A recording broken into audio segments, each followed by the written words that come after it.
Bills Mafia, this last week we saw the Miami Dolphins take shape. We know that the AFC East is always going to be our division that we're always competing against. And so we got to keep our eyes on what's happening in the camps of the Jets, of the Patriots, and even the Miami Dolphins. But here's the question for us is, are these early signs of strength, or are they early signs of foundational cracks in who this organization and who this team is going to be in 2025? But hey, my name's Colin. This is Crack the Table, and we're just here to bring you more Bills content each and every day. No breaks in between, same time almost every single day. And we're going to get right into it, but make sure to hit the like and subscribe and make sure to support this fan-driven channel. But even so, this past week, we saw joint practices between the Lions and the Dolphins. And frankly, Miami was stuck. They were destroyed, dominated, exposed. And this thing is taking shape like the Titanic, and it looks like it is sinking further and further and further down into the Atlantic Ocean, or wherever the Titanic sunk. You know, it's a terrible sign for the Miami Dolphins, which is a positive for us as the Buffalo Bills. But here, let's just set the picture a second. Miami's got all this hype, right? They've got all these explosive weapons. Tua's back. You know, Tyreek's not suspended, even though he's getting in trouble again with the law. You know, they've got a bunch of these weapons. They've got H.N., Jalen Waddle's healthy. They could be a really explosive offense. They've got the head coach to potentially unlock some really tremendous offensive play. And their defense, they've been reloading with some good pieces. We'll see what that brings. But ultimately, like, their play this last week in joint practices against one of the, probably the best teams in the NFL, in the NFC at least, was the Detroit Lions, and they were just showing cracks here and there. They were being dominated by this team, and frankly, if you remember at the end of the year last year, the Detroit Lions were not that great of a team. Their defense was really thin, yet for some reason, in these 9 red zone snaps that we saw or heard about or read about, they were actually not able to punch through and score any touchdowns against this Lions defense. And so the early signs is that there's no cause for celebrations from Miami camp, and all the cause for celebration for us in Bills camp, right? And let me just say this again. They had 9 attempts in the red zone, 9 drives, 0 touchdowns, right? That's 0 out of 9. That's incredible, or terrible for them, right? And Tua himself was just saying, he's very frustrated, and frankly, he thinks that they just need to get things jump-started and get things going. But again, Bills Mafia, think about this a second.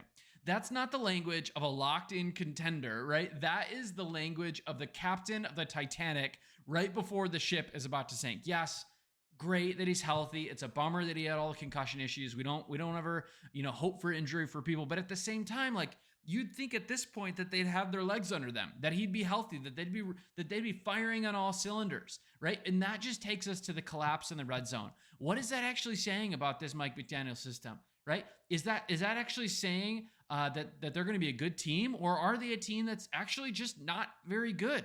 Have they lost their way? Is Tyreek really going to stay on this team long term, or is he going to get traded in the middle of the year? Maybe here's the blunt truth. 0 for 9 is not just a bad day. It's frankly, I think it's a warning sign about the foundational cracks. It's the early signs of major corrosion and foundational cracks in a team, in a starting roster, right? You've got Tyreek Hill, who's potentially in motion off the team soon enough, right? And even on the field, like people are following him around all the time, pulling defenders everywhere, but ultimately they're not doing anything with it.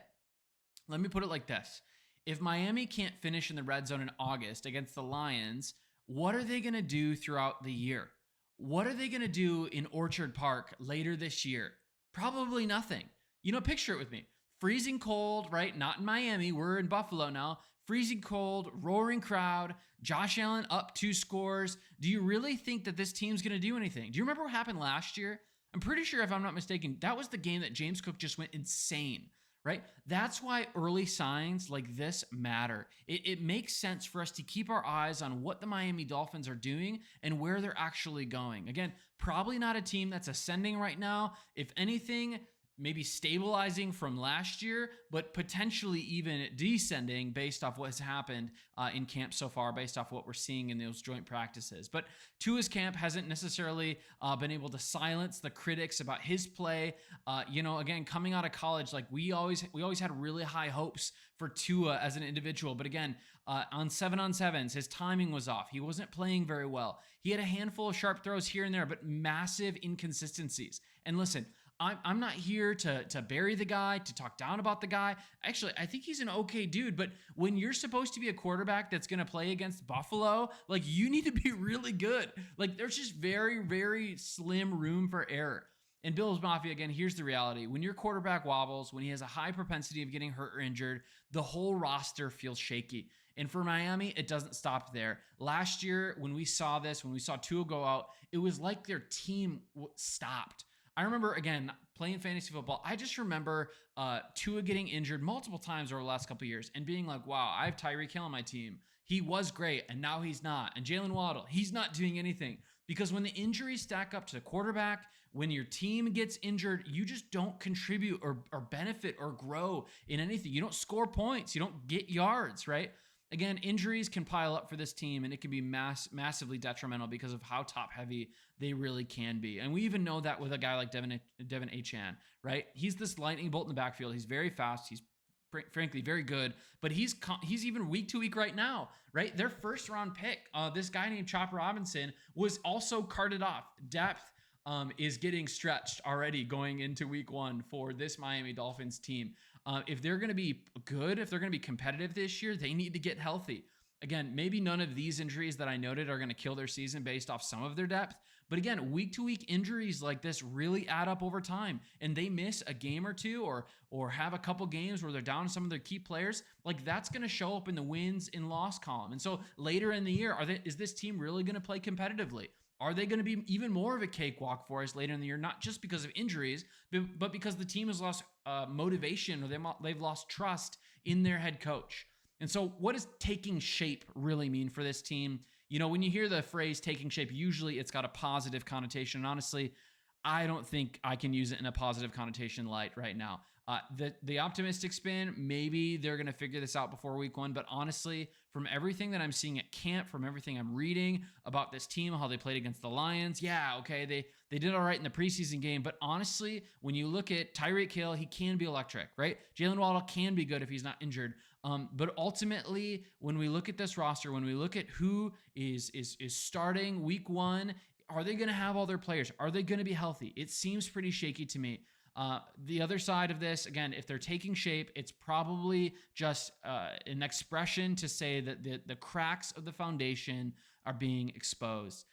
Even with all the potential flash, the speed that they have on their team with Achane, with Waddle, with Tyreek, if you can't put it together with a good O-line, if you can't have a defense that's healthy, that gets after the quarterback and plays good in the back end and with the defensive backs, you're probably not doing anything to threaten the Buffalo Bills later in the year.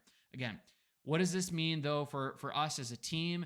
The Dolphins are their own team. They have their own drama. They have their own issues. But this is ultimately about the AFC East race, which is why we even talk about the Miami Dolphins here. For Bills, this is just frankly an opportunity. It's an opportunity to weaponize a weakness of somebody else's team for our own gain or in our own benefit. I think our team is going to match up really well against the Dolphins again this year. They didn't add a ton of high-end talent that's going to scare me.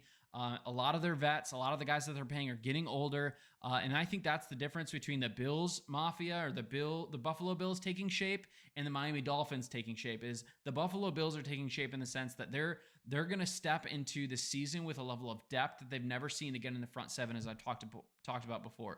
But it seems like even though the Miami Dolphins have shelled out a bunch of money, it doesn't seem like they have a youthful, exuberant, healthy squad that's going to be ready to compete later on in this year. So the Buffalo Bills might have a level of consistency, while the Miami Dolphins have a level of inconsistency. Miami, I think, is just still trying to figure things out. Tyreek Hill is always just going to be a fun story until he retires as like the cheetah, one of the fastest dudes in the league. if you have him in fantasy and he scores you 45 points in a week, like we're not going to be surprised at some of those things. The highlights look great, but highlights don't equate to consistency. And that's ultimately what really matters for a team like the Miami Dolphins. And my guess is, just like last year, we're going to annihilate them. Yes, they're taking shape. The Miami Dolphins are taking shape, but not in a very good shape. More of a round shape, a big zero, a big egg, right? And for the Buffalo Bills, that is a sign worth noticing.